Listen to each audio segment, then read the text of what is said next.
From the Presidential Palace, Manila, Dateline Malacañang.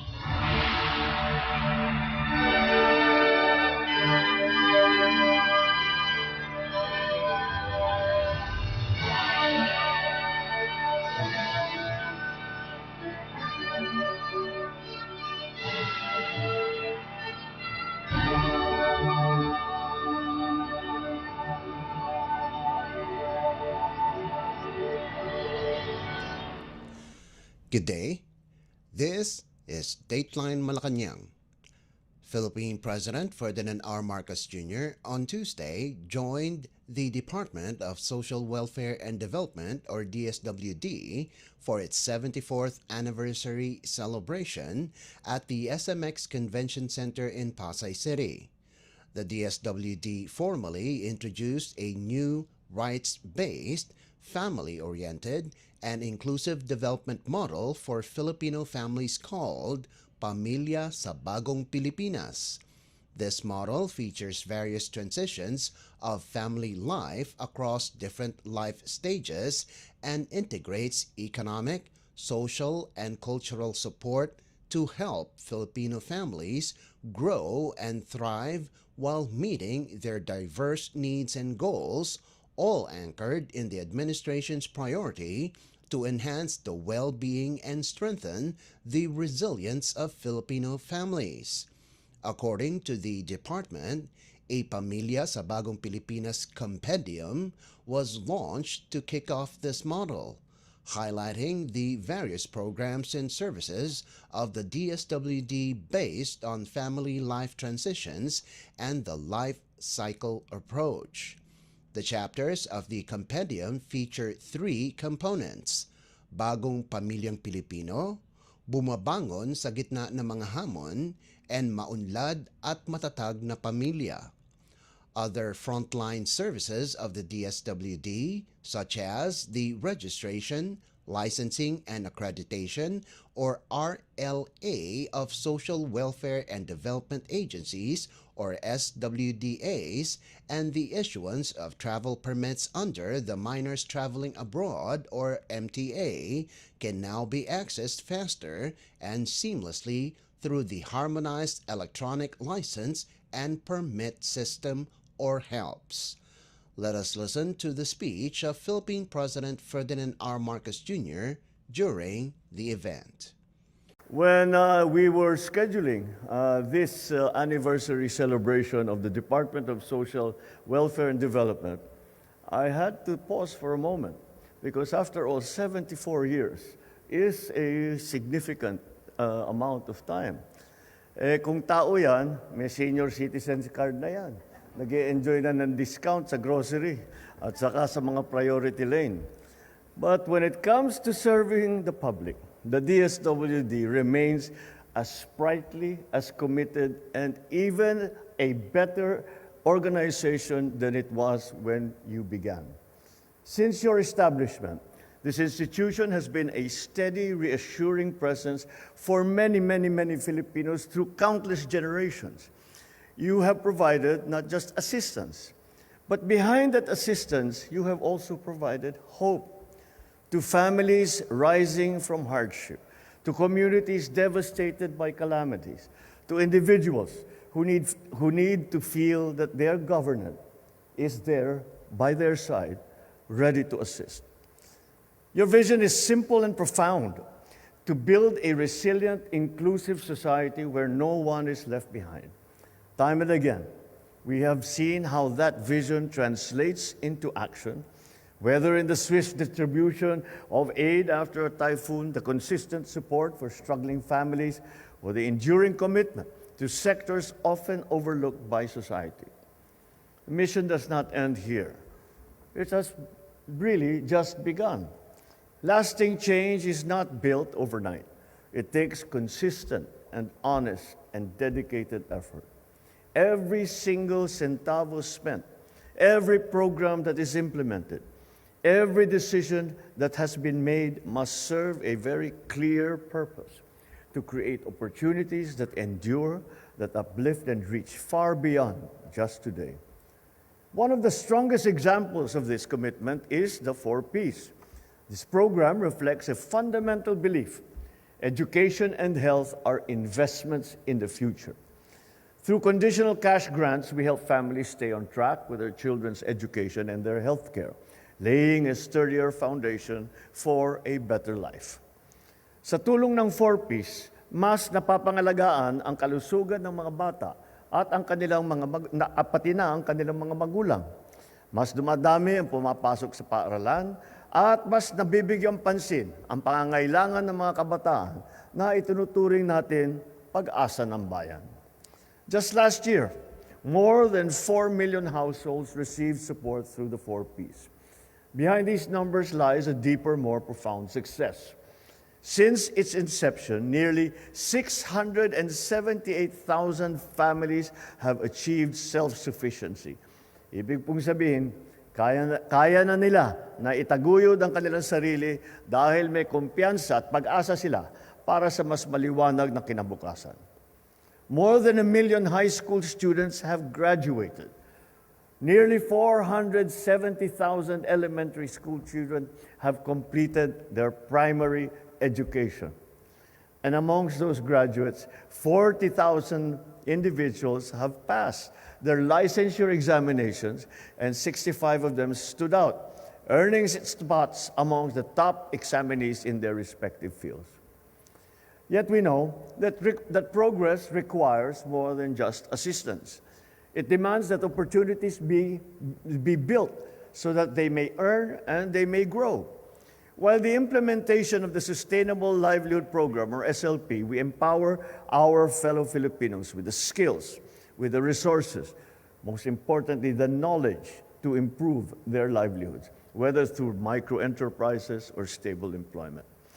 Under SLP, we conduct free technical, vocational, and life skills training for our vulnerable and marginalized sectors. Hindi po ito nangangahulugan Sustainable Love Life Program, ma.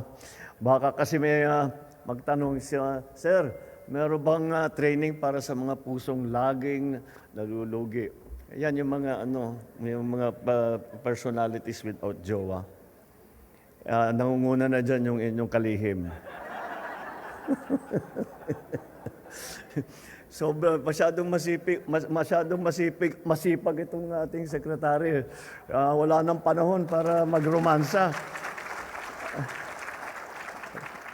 Lahat naman sa inyo kapag tinatuwa niya, lahat kayo, the secretary, the USEC, kahit alas 3 ng umaga ay tumatawag ako, sumasagot. Hindi na yata kayo natutulog. Matulog naman kayo paminsan-minsan para medyo huwag kayong makakasakit kasi kailangan namin ng sigla ninyo. Alam niyo po kung ang SLP ay para sa love life, siguradong dagsa ang aplikante. Lalo na yung mga nasa situationship. Yung invested ka na pero wala pa ring label. Pero negosyo po ang tinututukan natin. Hindi po puso, hindi po natin kaya yon. Sa pamamagitan nito, natututo ang ating mga kababayan kung paano magtaguyod ng negosyo, palaguin ang kita, at patatagin ang kanilang kinabukasan. In 2024, nearly 271,000 households benefited from SLP.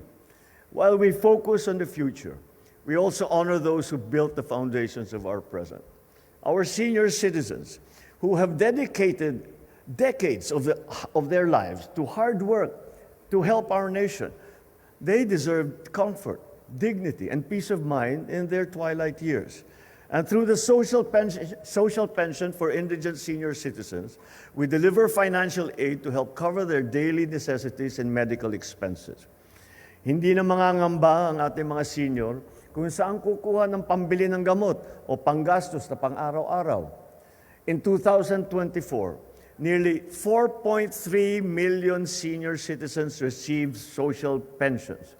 For these elders, the monthly stipend is a reassurance that their contributions to the nations are cherished and are appreciated and redound to their benefit. Even as we strengthen these core programs, we remain vigilant against modern challenges such as climate change. Natural disasters are growing more frequent, more severe, leaving communities at greater risk. So to address this, we utilize the Quick Response Fund, or QRF, a dedicated resource for swift, effective disaster response. Nakalaan ang QRF para sa agarang pagbili ng pagkain, kagamitan, at iba pang pangunahing pangangailangan ng mga nasalanta sa kalamidad. Last year, nearly 7.4 million disaster-affected Filipino families received essential assistance through the QRF. Over 540,000 families were also provided early recovery services, ensuring support beyond just immediate relief. These numbers embody our commitment to stand with our people, swiftly, compassionately, and resolutely through every stage of their recovery. As we commemorate the past, we must also prepare for the future. That future demands modernization, efficiency, accessibility. That's why today we launched our new initiatives. First, the HELPS, or the platform that streamlines the application processes for licenses and permits, makes it faster for stakeholders to access DSWD services. Pangalawa, second, the minors traveling abroad system. As part of HELPS, this system modernizes travel clearance processing for Filipino minors.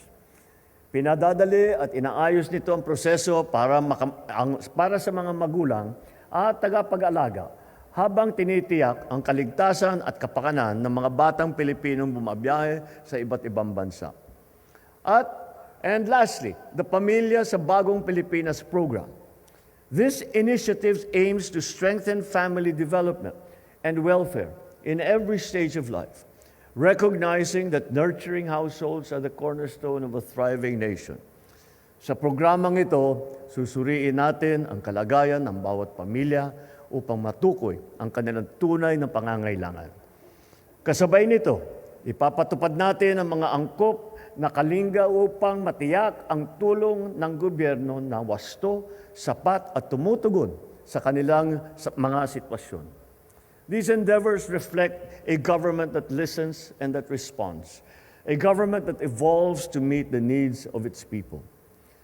At this juncture, let me recognize the steadfast efforts of the DSWD. Your courage, particularly during the recent spate of calamities, has been nothing short of extraordinary. Ika nga, you are the first to respond, but the last to sleep. While others sought shelter from the storm, you walked into the chaos to deliver relief. You have saved lives, brought hope, and demonstrated the true power of compassion. For that, the country is grateful. For that, your president is grateful.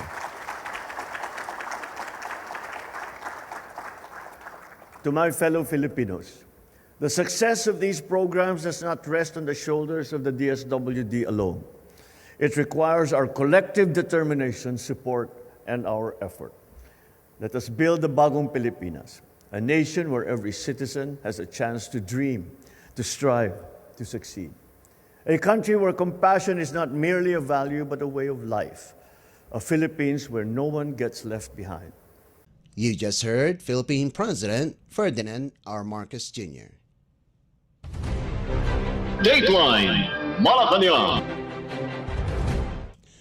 Following the visit in Luzon, Visayas, and Mindanao, the Alianza para sa Bagong Pilipinas will kick off its campaign in Metro Manila on Tuesday, starting with Pasay City. The 12,000-capacity Cuneta Astrodome will serve as the venue and will lobby the candidates of Alianza in the National Capital Region, or NCR, which is considered as one of the decisive electoral battleground during elections. The NCR has 13.48 million residents with 7.32 million registered voters, which is one of the critical strongholds in the upcoming May elections. During the 2022 elections, President Ferdinand R. Marcos Jr. garnered 3.26 million votes in the NCR, which Alianza targets to duplicate with its 12 senatorial bets.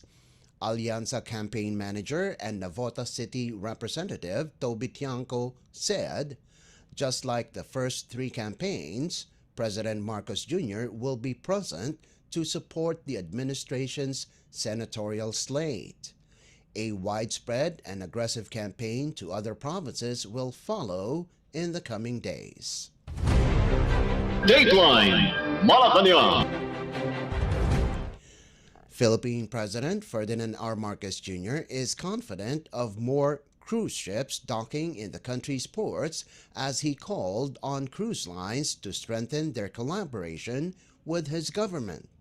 In his recent speech at the Sea Trade Cruise or STC Asia in Parañaque City, the President extended his warmest and earnest invitation to distinguished representatives of cruise lines, esteemed industry leaders, and valued partners to deepen partnerships founded on the principles of shared success and mutual aspiration. Under the Marcos administration's Philippine Development Plan or PDP 2023 to 2028, the government vowed that transport safety and security will be ensured. It added that the government will ensure that transport hubs are equipped with additional safety features such as closed-circuit television, baggage scanner, proper lighting, and real-time passenger information system. The Philippine Coast Guard or PCG will pursue its modernization program involving, among others, the procurement of modern air and floating assets and interoperable communication systems. Safety audits on transport corridors will be continued to inform the allocation of sufficient budgetary support. Other potential financing sources from congestion pricing and parking levels, among others, will be explored. The President's statement came as the Subic Bay Metropolitan Authority, or SBMA, geared up to make headway as it positions the Subic Bay Freeport Zone as a major regional travel destination for international cruise ships this year. SBMA Senior Deputy Administrator for Port Operations, Ronnie Iambao, who also chairs the SBMA Cruise Ship Industry Committee, said his team is working to attract more cruise ships in 2025 to beat its pre-pandemic record. Iambao said following the Bahamas-flagged MV Silver Dawn carrying 596 passengers last December 31st, 2 other cruise ships are expected in Subic soon. These are the Liberian-flagged MV Blue Dream Star, owned by Fujian China Transport Investment Group Company Limited under its travel brand Blue Dream Cruises China, and the Bahamas-flagged Villa V Odyssey, owned by the U.S.-based Villa V Residences that specializes in residential cruising. MV Blue Dream Star will arrive on April 11th, May 3rd, and July 8th with more than 1,000 passengers on each trip, while Villa V Odyssey will dock on September 23rd with 924 passengers at double occupancy, along with 370 crew members. Iambao said the SBMA is eyeing to revive the cruise tourism industry in Subic, which has already taken off before the COVID-19 pandemic derailed further progress in 2020. Dateline Malacañang. In other news, the Philippine National Police or PNP confirmed the return of the remains of Colonel Perhentino Malabed this week, the police officer who died during a mid-air collision in Washington, D.C. in the United States. According to Police Regional Office 3 Director and concurrent PNP spokesperson, Police Brigadier General Jean Fajardo, The remains of Colonel Malabed is expected to arrive on February 21st and will be deposited at the PNP mortuary in Camp Crame. The remains of the fallen official will then be transferred to the Manila Memorial Park in Santa Rosa, Laguna Province on the 24th of February and will be cremated the following day, February 25th. Colonel Malabed's remains is scheduled to be laid to his final resting place on February 27th. To recall, Colonel Malabed is one of the passengers of the American Airlines flight that collided with a U.S. Army Black Hawk helicopter near the Reagan National Airport. There were 60 passengers and 4 crew members aboard the passenger plane, while 3 soldiers were aboard the helicopter. The PNP earlier extended its condolences to Malabed's family, whom they said served with honor, integrity, and will not be forgotten in their ranks. Dateline Malacañang. Migrant Workers Secretary Hans Leo has tagged President Ferdinand R. Marcos Jr. as the father of overseas Filipino workers, or OFWs, for his steadfast commitment to their welfare and protection and his unwavering support to the Department of Migrant Workers, or DMW. In a television interview on Monday, the secretary said that 2024 had been a banner year for the DMW in terms of services provided to the OFWs, even if the department had only been in its second year of existence.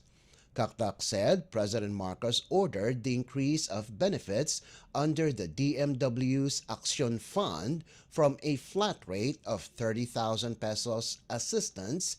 It increased from 50,000 to 75,000 to 100,000 depending on the gravity.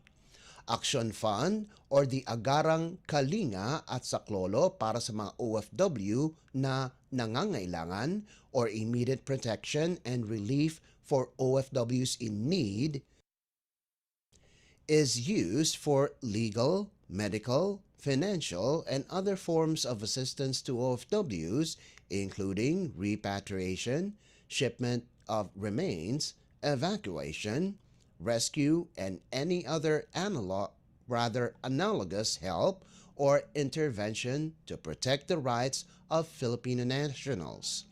Kakdak said that around 135,000 beneficiaries benefited from the 2.2 billion peso Action Fund, providing for OFWs legal, medical, and financial assistance. Sharing the major accomplishments of the DMW for 2024, Kakdak highlighted the crucial role that President Marcos played in advancing the rights of Filipino workers abroad. He noted that under the leadership of the President, the DMW was able to process a record-breaking 2.7 million contracts for OFWs from 2.6 million in 2023.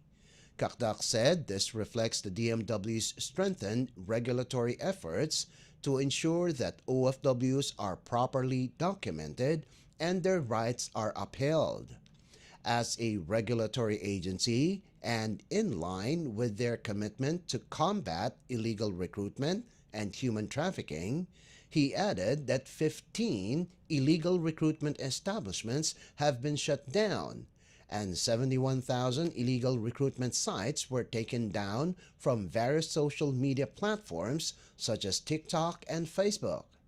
In response to adverse situations such as the Israel-Hamas conflict, the department repatriated 3,000 OFWs from Israel, Lebanon, and Gaza through a coordinated whole-of-government effort under the directives of President Marcos.